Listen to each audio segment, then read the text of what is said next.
Welcome to part 4 of my Obi-Wan Kenobi character analysis. If you haven't seen part 1, 2, or 3 yet, then I highly encourage you to do so. I'll throw up a title card and place a link in the description to it.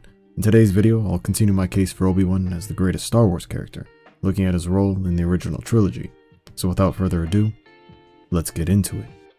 At the start of A New Hope, we see the galaxy in a state of civil war, and our hero in Obi-Wan is now playing the role of the old hermit who watches over and protects the young Luke Skywalker. In the 19 years since Revenge of the Sith, Obi-Wan has not only grown older, but wiser as well.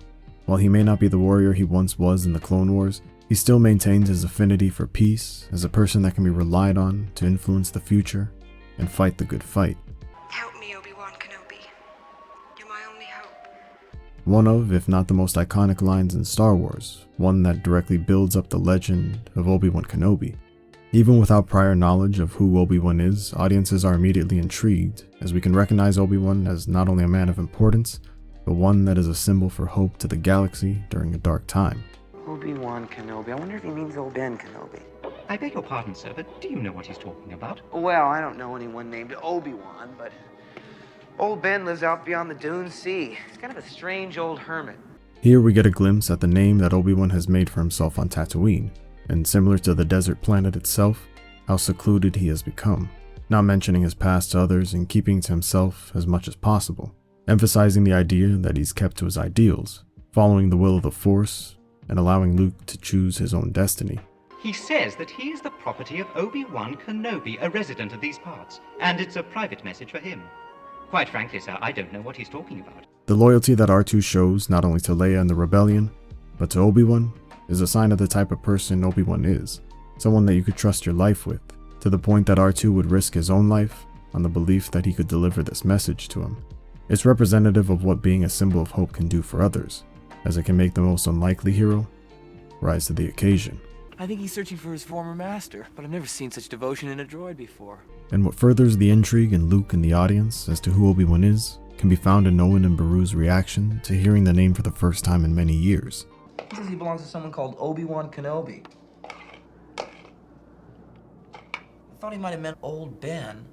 Do you know what he's talking about? Oh, I wonder if he's related to Ben. That wizard's just a crazy old man. Tomorrow I want you to take that R2 unit to Anchorhead and have its memory erased. That'll be the end of it. It belongs to us now. The two clearly know who he is and are holding back information. Owen in particular wants to avoid the topic and rid themselves of any evidence of his existence, only leaving Luke with more questions than answers. But what if this Obi-Wan comes looking for him? He won't. I don't think he exists anymore. He died about the same time as your father. He knew my father? I told you to forget it. This only makes Luke want to find out about him even more, as now he has a personal stake in his inevitable encounter with Obi-Wan, as he now knows that Obi-Wan may be able to provide him with the answers he's been desperately seeking his whole life about who his family really was, at least beyond what his aunt and uncle told him. And sooner than he would expect, his opportunity would arrive as Obi-Wan and Luke's paths would cross in the Judland Wastes, as Luke would search to rescue R2. And when Luke would find himself in some trouble, Obi-Wan would be there to protect him. Where Luke wanted to fight the Tusken Raiders, Obi-Wan found a solution that didn't involve violence. Not only is this consistent with Obi-Wan's philosophy, but it's a display of how with age comes wisdom. Hello there.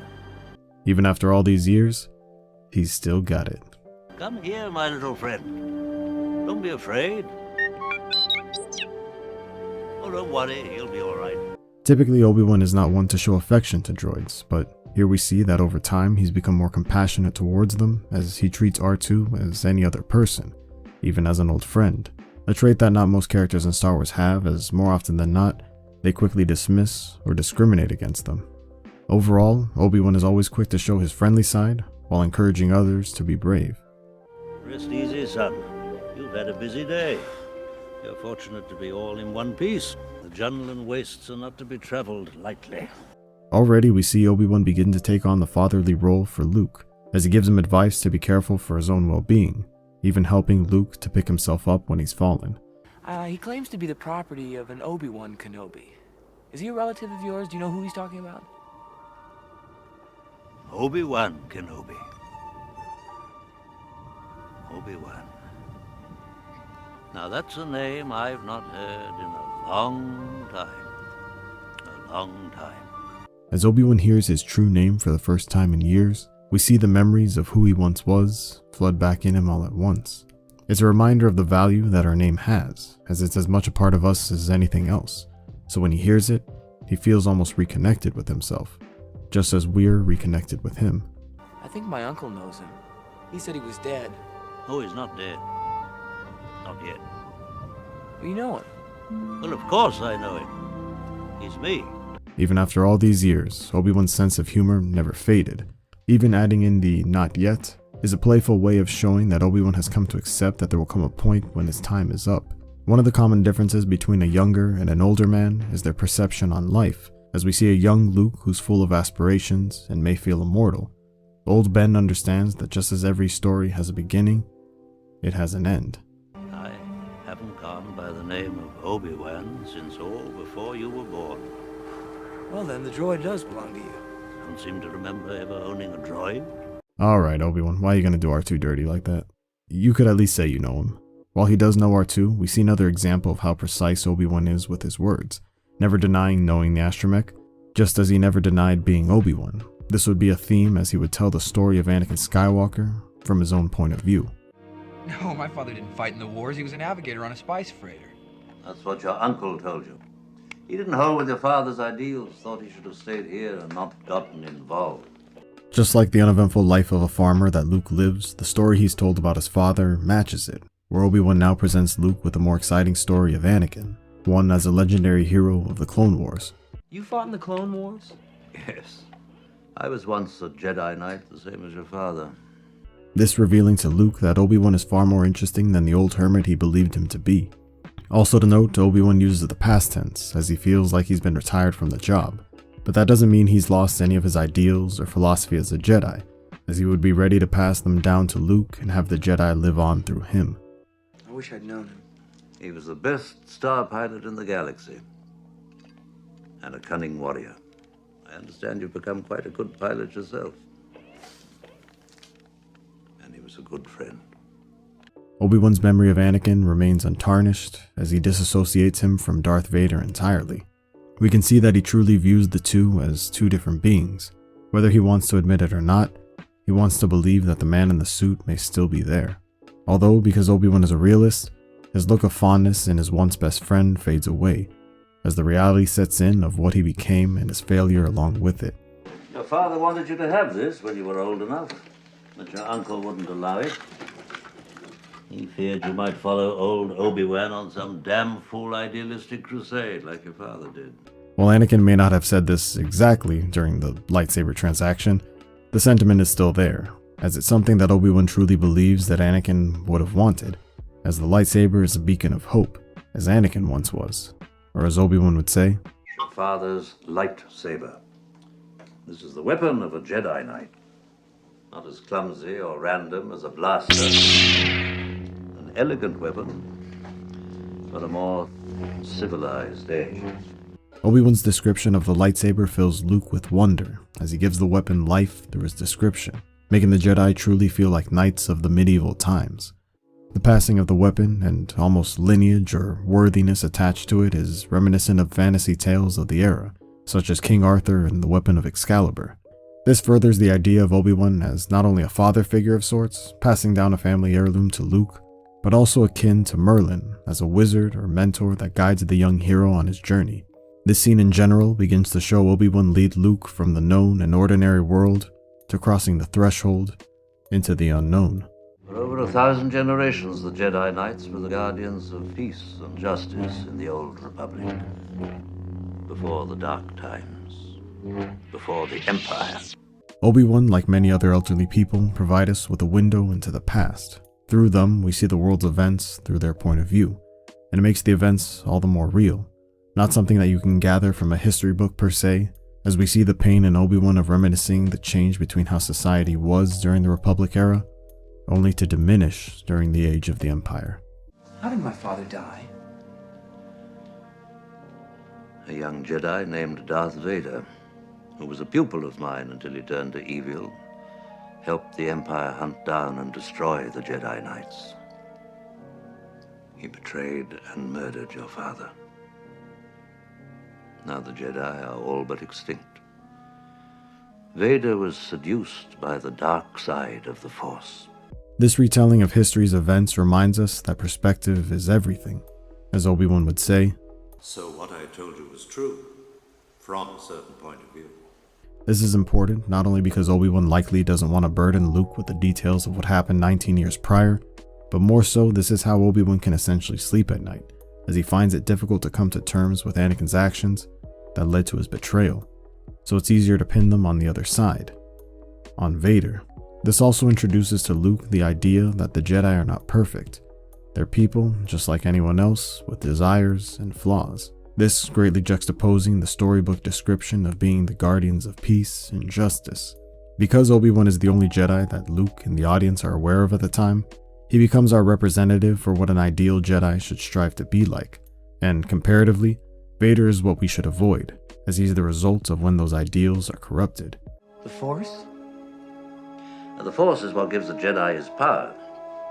It's an energy field created by all living things. It surrounds us and penetrates us. It binds the galaxy together. This is the audience's introduction to the great mystery that is the Force.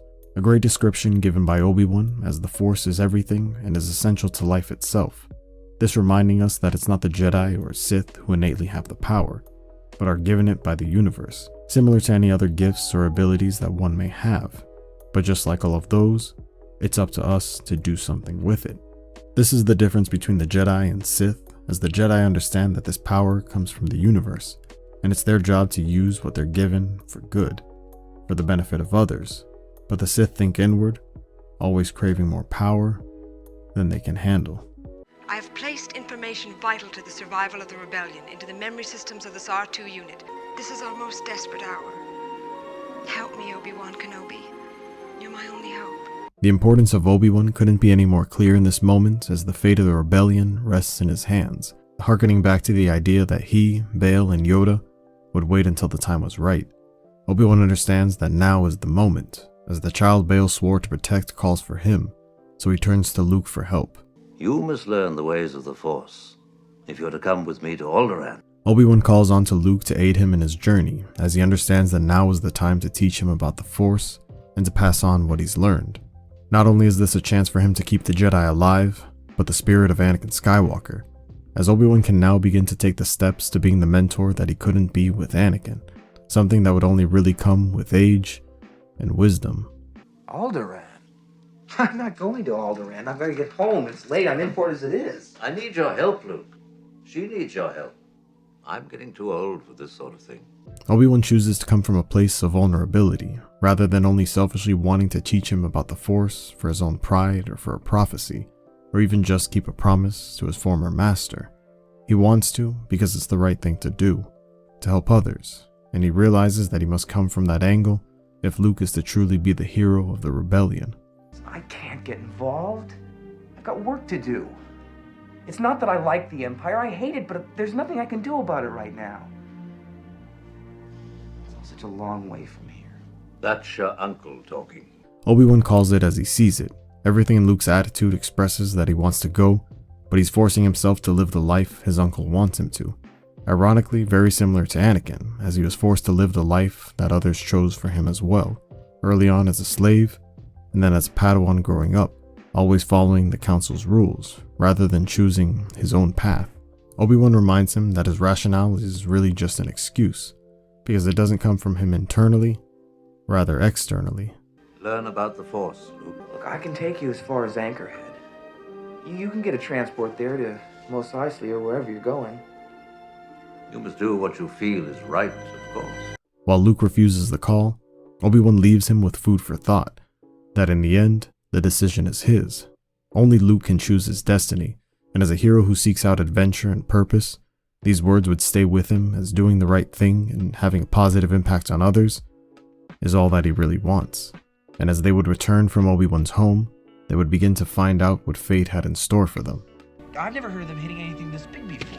They didn't, but we are meant to think they did. These tracks are side by side. Sand people always ride single file to hide their numbers. Obi-Wan showing his perceptive nature as he begins to piece together that the Empire was behind the murder of the Jawas. These are the same Jawas that sold us R2 and 3PO. And these blast points, too accurate for sand people. Only Imperial stormtroopers are so precise. Okay, I'm not so sure about that last point, Obi-Wan, but seriously, now that Obi-Wan and Luke can confirm their suspicions, this leads them to asking the simple question, why? But why would Imperial troops want to slaughter Jawas?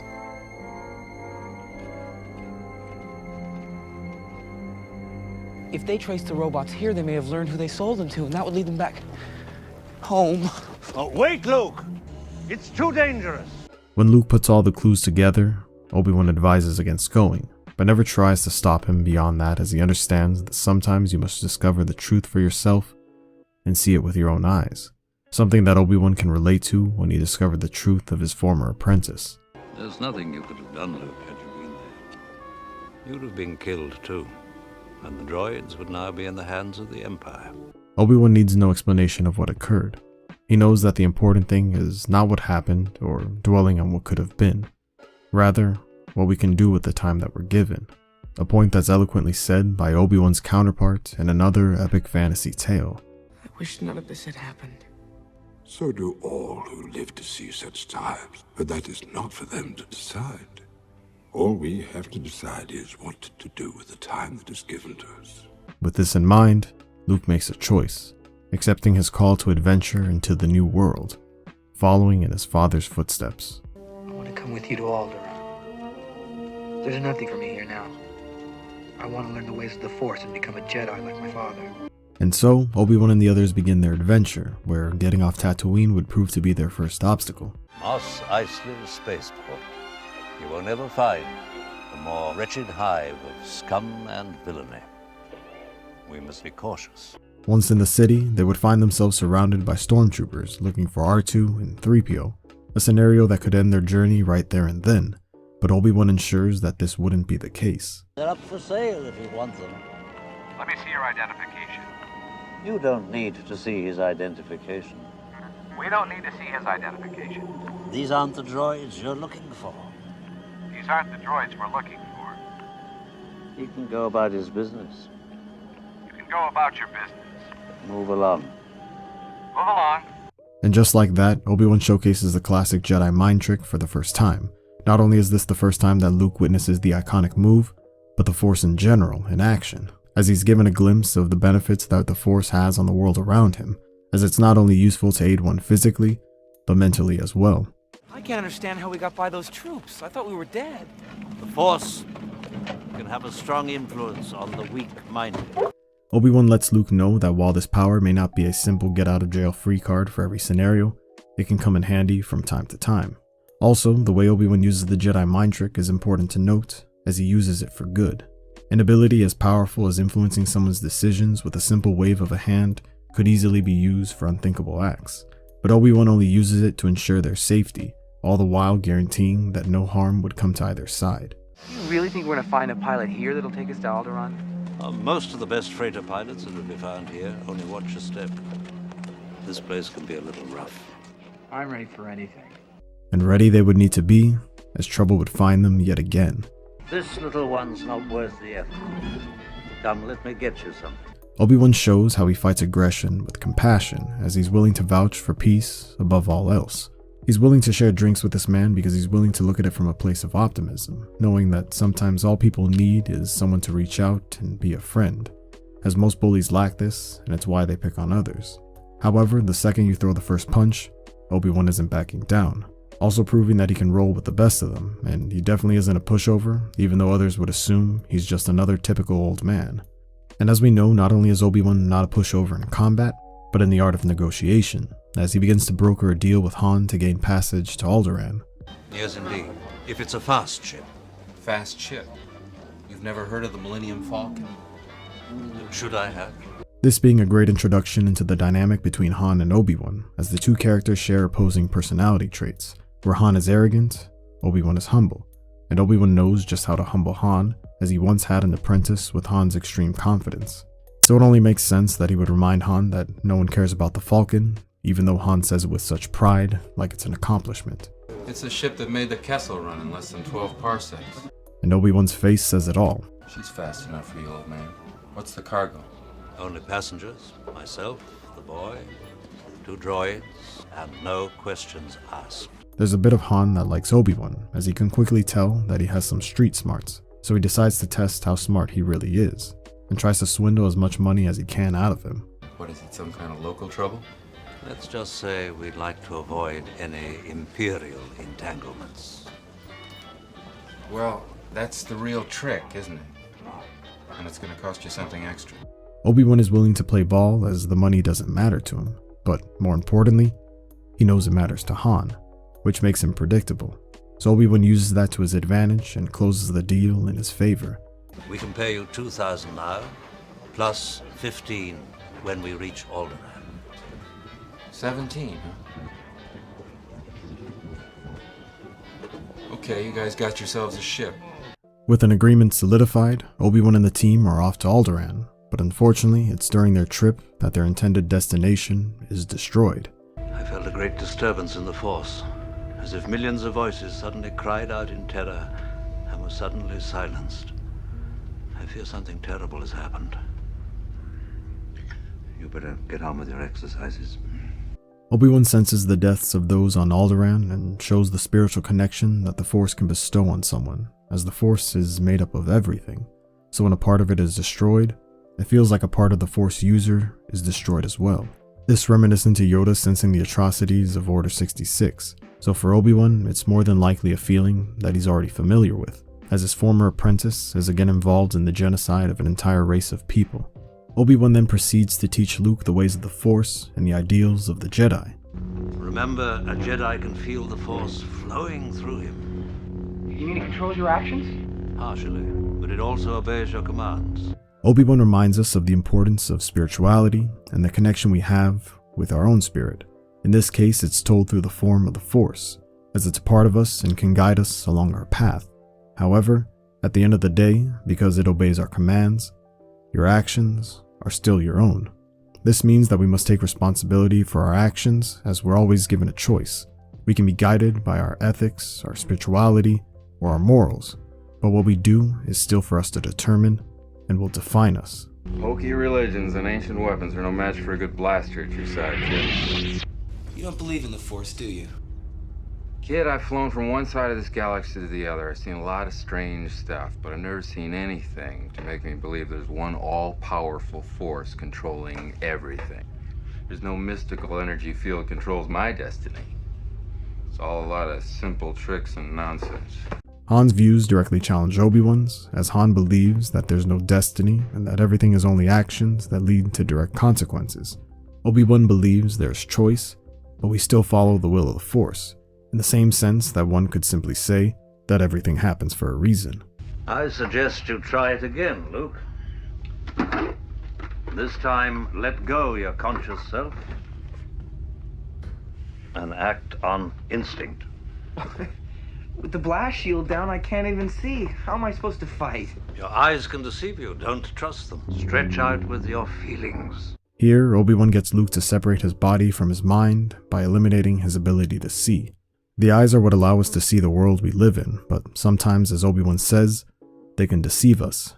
Two people can see the same thing and interpret it differently, because we typically will still see what we want to see. By taking away his sight, this forces Luke to look inwards for answers. Then the world becomes clear, as he must trust himself and his instincts. Sometimes just believing in yourself is all you really need to be successful, something Luke would take with him on the rest of his journey. You see? You can do it. I call it luck.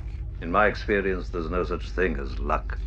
Look, good against remotes is one thing. Good against the living, that's something else. Again, Obi-Wan believes that everything happens for a reason, like the will of the Force, where Han believes that there's randomness in the world, and we're either on the positive or negative receiving end of it. Also, Han places more value in the results when they matter, but Obi-Wan focuses on the preparation of the moment, as that will consistently get you the results that you're looking for. You know, I did feel something. I could almost see the remote. That's good. You've taken your first step into a larger world. Not only does he mean that Luke is taking his first steps in the Force, but of self-discovery and growth as a hero, as believing in himself is the key. It'll be something he'll need in the natural cycle of master and apprentice if he's to grow beyond Obi-Wan. When the team arrives to their destination, they're faced with the reality of what occurred to the peaceful planet of Alderaan. What's going on? Our position's correct, except there's no Alderaan. What do you mean? Where is it? So I'm trying to tell you, kid, it ain't there. It's totally blown away. What? How? Destroyed by the Empire. The entire Starfleet couldn't destroy the whole planet or take 1,000 ships with more firepower than I've... Obi-Wan knows that it may be unlikely in a logical sense to suggest the Empire, but he still believes it's the most likely cause. Han, though, views things realistically and is hesitant to open his mind to the possibility. Basically, Obi-Wan can believe in the impossible because he's experienced it, where Han still needs to see in order to believe. Obi-Wan and Han's differences are further highlighted in how they approach the rogue fighter in deep space. Sure is leaving in a big hurry. If they identify us, we're in big trouble. Not if I can help it. Chewie, jam its transmissions. It would be as well to let it go. It's too far out of range. Not for long. Obi-Wan will avoid conflict if they can, only choosing to fight when absolutely necessary, whereas Han is impulsive and will pick fights for problems that don't necessarily exist. A fighter that size couldn't get this deep into space on its own. Obi-Wan is already putting the pieces together, pointing out how the TIE fighter is out of place, foreshadowing the danger that they're in. Look at him, he's heading for that small moon. I think I can get him before he gets there. He's almost in range. That's no moon. It's a space station. It's too big to be a space station. Obi-Wan's belief that anything is possible goes for both the good and the bad, in this case, quickly accepting the possibility of the Death Star, the ultimate weapon in the universe. And now they're about to enter the innermost cave, where they will face many tests in their journey to defeat the Empire. You're not gonna get me without a fight. You can't win, but there are alternatives to fighting. Obi-Wan reminds Han the importance of living to fight another day, a concept that Han would better understand later in life. But for now, Obi-Wan would have to deal with Han's criticism of his plan.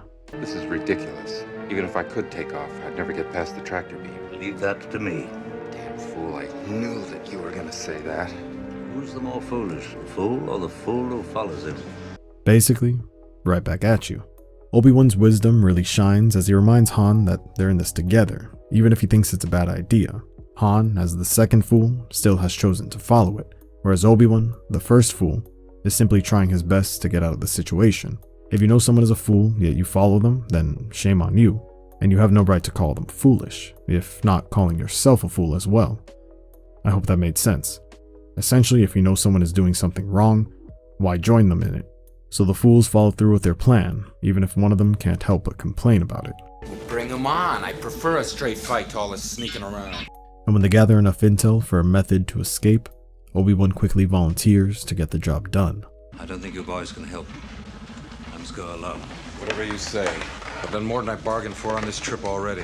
I want to go with you. Be patient, Luke. Stay and watch over the droids. But he can... They must be delivered safely, or other star systems will suffer the same fate as Alderaan.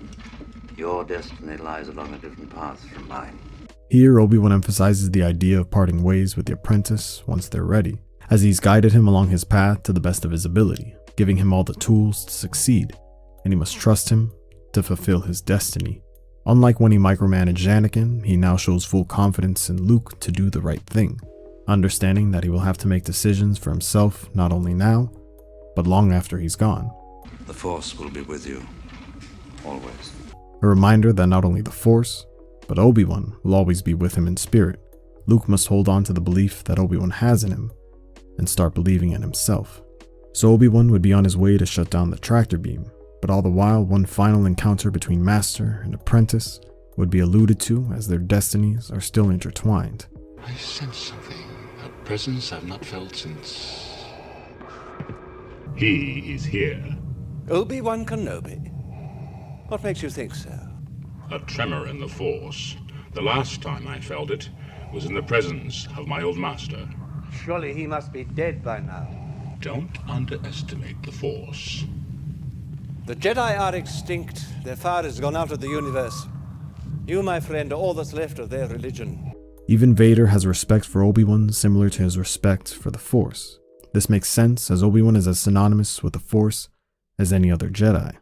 This showing that even at his ripe age, Obi-Wan is a formidable foe and mental demon for Vader, adding layers to the conflict that the two shared. Obi-Wan is here. The Force is with him. If you're right, he must not be allowed to escape. Escape is not his plan. I must face him alone. Similar to Obi-Wan leaving Luke, Vader makes it clear to Tarkin that he must go on his own, with the full intent of facing Obi-Wan on his own terms. The two understand that after the last time they faced each other, if they were to meet again, they would need to settle things once and for all. Where they were once brothers, they now only see each other as sworn enemies.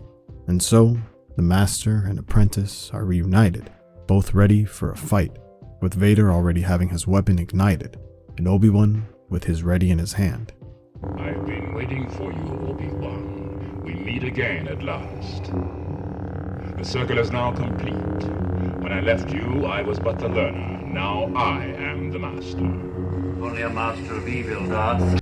Vader is as confident as ever, taking this as a moment to show his master that he has no use for him anymore. However, Obi-Wan reminds Vader that he has only mastered something that he has no interest in, so he hasn't surpassed Obi-Wan in any way. He's only completed his journey of disappointment. Your powers are weak, old man. You can't win, Darth. If you strike me down, I shall become more powerful than you can possibly imagine. Vader still believes the lie that power makes you strong. Obi-Wan sees through this and knows that his strength is defined by more than just winning a duel. Obi-Wan is ready to become one with the Force, and knows that through it his true power will lie. Also, Obi-Wan knows for Vader, even if he defeats Obi-Wan, he will not be truly satisfied by it, as it would only further his sorrows in the dark side. Essentially, it will never give him the happiness he seeks. Towards the end of the fight, Luke and the others arrive and spectate the duel for a moment. In this moment, Obi-Wan looks to Luke and then back at his former apprentice. As he grins, he knows that he's done all that he could to give Luke the tools he needs to defeat the Empire. Obi-Wan in this moment concedes the fight and allows Vader to strike him down. He then becomes more powerful as he transforms into the Force, a concept that not even Vader can comprehend, as he searches Obi-Wan's robes in disbelief. Obi-Wan's sacrifice drives home the point that to be good is to be selfless. To save others is the ultimate good in the world, an idea that Luke would need to understand to save his father. Vader kills Obi-Wan out of a selfish need for revenge, but fails to find happiness from this, where Obi-Wan sacrifices himself to help not only Luke, but the rebellion in general, knowing that he's left them in good hands and buying them enough time to escape the Death Star unscathed, along with the princess and the plans. Run, Luke, run! Without skipping a beat, Obi-Wan is the angel on Luke's shoulder, there to guide and protect him during the conflict. Obi-Wan becoming one with the Force and achieving immortality is representative of the idea that you only truly die if others forget about you. In order to be remembered by others in a positive way, you must have a positive impact on their life, and in turn they will honor your life through the actions that they take. So Obi-Wan lives on through Luke, and Obi-Wan redeems himself as a master by training the son the correct way. Although the time spent training wasn't for as long as it was with Anakin, the impact was just as strong. He left Luke on good terms with an abundance of faith that he could achieve anything, where when he left Anakin, he only had distrust and disappointment for him. And in turn, Luke felt love and compassion for Obi-Wan, and Vader felt betrayal and hatred for him. And while Obi-Wan may be gone physically, he would still continue to be an integral part of the story and its characters. Can't believe he's gone. For Luke, he would mourn the loss of Obi-Wan more so than anyone, as he was what he wanted of Anakin. A father figure. A reminder that sometimes we don't realize what someone means to us until they're gone. This will be a day long remembered. It has seen the end of Kenobi and will soon see the end of the rebellion. On the opposite side, Obi-Wan's death has given Vader a rejuvenation and arrogance, as his hubris would be his downfall, providing further evidence to the idea that he truly wouldn't be any stronger by defeating Obi-Wan. Hey, Luke. May the Force be with you. Even Han does his best to act as Obi-Wan would to comfort Luke before the Battle of Yavin. I only wish Ben were here. Sometimes we feel lost when our mentor is gone, but that's the great challenge, living beyond the mentor and truly utilizing what they taught us. So Luke would go on into the Battle of Yavin with the lessons that Obi-Wan taught him as his weapons for success. Use the Force, Luke. Let go, Luke. The Force is strong in this one. Luke, trust me. Obi-Wan reminds Luke that this is no different than his training with the remote. His eyes can deceive him, just like the targeting computer can. Just like having the blast shield down, he seems to be going in blind, but in reality, he can see more clearly than ever because he's going in with the confidence that he can do it without needing to rely on the technology. And after Han returns to help Luke, Luke focuses on the shot, feels the Force flow through him as it obeys his commands and hits the exhaust port with ease. Remember, the Force will be with you, always. Obi-Wan can now rest a little easier as he knows he left the galaxy with a hero that they deserve in Luke. Where he once failed with Anakin, he now succeeded with Luke. Obi-Wan in this movie shows the importance of being a mentor and the influence you can have on others, as his actions turn Luke from being the simple farm boy to a hero of the rebellion. He reminds us that being a guide is all that is needed. Sometimes we just need a little push in the right direction. But his job would not be complete, as Luke is not a Jedi yet. Overall, he's the ideal mentor on a hero's journey, being our window into the universe and what a Jedi should be, as we get to see Luke be molded into the classic hero. At the start of The Empire Strikes Back, Obi-Wan shows that he's still the angel on Luke's shoulder, appearing as a Force ghost on Hoth. You will go to the Dagobah system. Dagobah system. There you will learn from Yoda, the Jedi Master who instructed me. This would prove to be one of the most important steps for Luke on his journey to becoming a Jedi, as he would truly begin his training of self-discovery. It's also fitting that Obi-Wan would point him in the direction of the last living member of the group that swore to protect the Skywalker children. And when Luke makes it to Dagobah, Obi-Wan would be there to play his part and vouch for him, as Yoda would be skeptical. I cannot teach him. The boy has no patience. He will learn patience.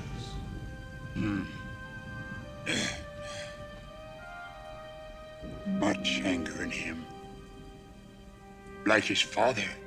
Was I any different when you taught me?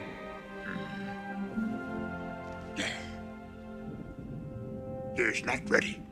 Even when Luke fails his first test of patience, Obi-Wan must remind Yoda that people grow over time, that with the proper experience and knowledge of a helping hand, they can accomplish great things.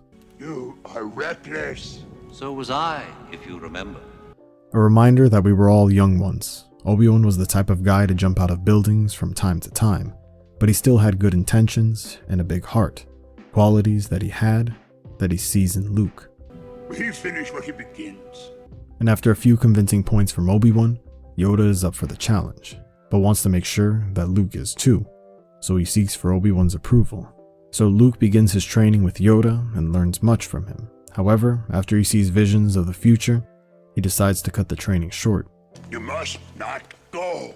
But Han and Leia will die if I don't. You don't know that. Even Yoda cannot see that fate. Obi-Wan returns yet again, this time to advise Luke during an important time. Similar to what Yoda said earlier, Always in motion is the future. Obi-Wan reminds Luke that the future is unpredictable, so it's best not to let these visions dictate his actions. But I can help them. I feel the Force. But you cannot control it. This is a dangerous time for you, when you will be tempted by the dark side of the Force. Yes. To Obi-Wan you listen. Obi-Wan here shows that wisdom comes from experience, as he's seen this before with Anakin, where his former apprentice once thought he could control the Force and influence the future to his design, which was where the dark side seduced his conflicted self. Also, Yoda deferring to Obi-Wan shows how even he recognizes the father and son bond that they share, as the advice is almost received differently when it comes from him. It is you and your abilities the Emperor wants. That is why your friends are made to suffer. That's why I have to go. Obi-Wan tries to avoid repeating history as he knows how Palpatine works, as he already lost one apprentice to him, and Palpatine knows just how to use the Skywalkers' compassion against themselves. Luke, I don't want to lose you to the Emperor the way I lost Vader. You won't. And in one simple word, Obi-Wan summarizes what Luke must have to achieve success. Patience. Sometimes having a calm mind and taking your time yields the best results. In this case, it would help not only with his training as a Jedi in the Force, but his development as a person, as when we're patient, we're more inclined to make better decisions, and this of course being one of Luke's most important choices. If you choose to face Vader, you will do it alone. I cannot interfere. I understand. And so Luke chooses to go and save his friends. Where a younger Obi-Wan would have scolded his apprentice for making a decision like this, he and Yoda simply give him last bits of advice to aid Luke, understanding that if he's going to do it, they can't stop him. So he might as well be prepared, as that's all they can do, to give him the tools to succeed. Luke, don't give in to hate. That leads to the dark side. Strong is Vader. Mind what you have learned. Save you again. I will. And I'll return. I promise. So Luke promises to finish what he started, and the two masters must place their faith in his decision. That boy is our last hope. No. There is another. So Luke goes on to face Vader, utilizing the preparation and teachings his masters have given him. You have learned much, young one. You'll find I'm full of surprises. But at the end of the duel, he would face something he wasn't prepared for. The truth. Obi-Wan never told you what happened to your father. He told me enough. He told me you killed him. No. I am your father. After this discovery, Luke would feel betrayed by his late master, as his world would be turned upside down, not just because of the shocking truth, but because someone he trusted lied to him. Why didn't you tell me? So the movie would end with Obi-Wan leaving his apprentice and the audience alike with more questions than answers. In The Return of the Jedi, Obi-Wan would return once again, this time to provide Luke with the closure he needs about the mystery that was Anakin Skywalker's fate. Why didn't you tell me? You told me Vader betrayed and murdered my father. Your father was seduced by the dark side of the Force. He ceased to be Anakin Skywalker and became Darth Vader. When that happened, the good man who was your father was destroyed. So what I told you was true, from a certain point of view. A certain point of view? What's important here is while this is the reality of what happened, how he originally told Luke feels just as true to him, because that's how he experienced and interpreted the event. To Obi-Wan, he could only rationalize it by telling himself that his brother and Anakin was murdered, because it was too painful to believe that he and Vader were one and the same. Luke, you're going to find that many of the truths we cling to depend greatly on our own point of view. We can all experience something and interpret it differently, as our perspective or our focus can determine our reality. In this case, Anakin being dead makes as much sense to him because he hasn't seen any semblance of the good friend he once knew in the suit for over 2 decades. Anakin was a good friend. When I first knew him, your father was already a great pilot, but I was amazed how strongly the Force was with him. I took it upon myself to train him as a Jedi. I thought that I could instruct him just as well as Yoda. I was wrong. Even in death, Obi-Wan still accepts the full responsibility of Anakin's fall and his failure as an instructor. When he speaks of Anakin, you can feel the love for the man he once was, and the disappointment he has in himself for failing him. This emphasizing the idea that he wanted to make things right when training Luke, because if he failed Luke, it would be like failing Anakin all over again. There is still good in him. He's more machine now than man, twisted and evil. Where Obi-Wan was once more optimistic like Luke, life has made him pessimistic, as he only sees the monster that was created in Darth Vader, rather than the man in the suit, making him incapable of seeing the good in him, as he seems to share the same belief that the Emperor does. By now you must know your father can never be turned from the dark side. This stemming from their inability to treat Anakin and Vader as the same person, whereas Luke's ability to treat them as one man gives him the power to see his struggle. I've accepted the truth that you were once Anakin Skywalker, my father. That name no longer has any meaning for me. It is the name of your true self you've only forgotten. I know there is good in you. The Emperor hasn't driven it from you fully. You must face Darth Vader again. I can't kill my own father. Then the Emperor has already won. You were our only hope. Obi-Wan has convinced himself for so long that Anakin was truly dead that he lost faith in his former apprentice.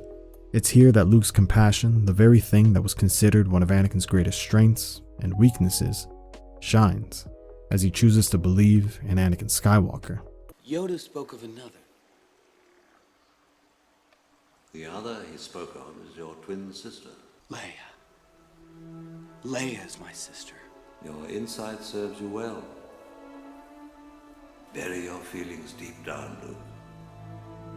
They do you credit, but they couldn't be made to serve the Emperor. Just like Anakin, Obi-Wan sees that Luke's feelings are his strength, but with that in mind, they could be used against him, as he knows more than anyone how manipulative the Emperor can be.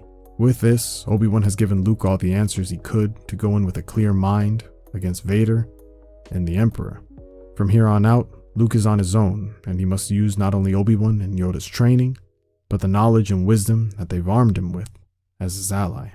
In the end, Luke is able to succeed against Vader and the Emperor and complete his training once and for all. You failed, Your Highness. I am a Jedi, like my father before me.